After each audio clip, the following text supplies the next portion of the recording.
अस्सलाम वालेकुम। एक और कतरी खत आ गया जी। उसमें कहा गया है कि तमाम ट्रांजैक्शंस कैश में की गई, क्योंकि उस जमाने में कैश का निजाम चलता था। इस वजह से हमारे पास तो हिसाब ही कोई नहीं।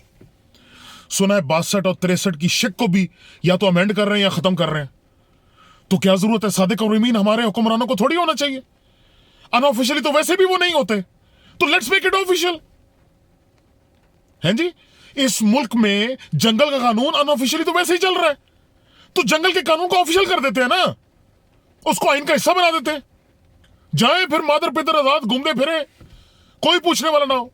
जब जब इनको 2/3 अक्सरियत मिली है, बजाय इसके कि उस 2/3 अक्सरियत को ये अवाम की फलाह और बहबूद के लिए इस्तेमाल करें, ये हमेशा अपने फायदे के लिए इसको इस्तेमाल करते हैं।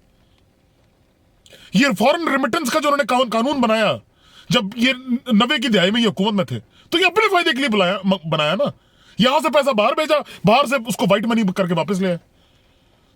कल मैं कहीं सुन रहा था कि लाहौर के दही, सिर्फ लाहौर शहर के जो दही इलाके हैं, उसकी 54 डिस्पेंसरियों को पिछले 4 साल से डिस्प्रीन तक नहीं मिली, एक डिस्प्रीन नहीं मिली।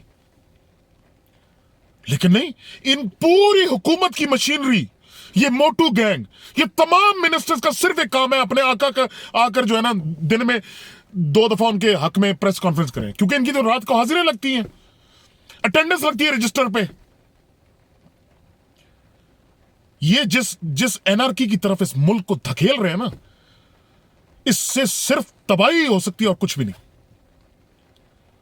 मैं सिर्फ हक और इंसाफ की उम्मीद ही कर सकता हूं और दुआ कर सकता हूं कि अल्लाह इनके शर से हमें बचाए, अल्लाह बचाए।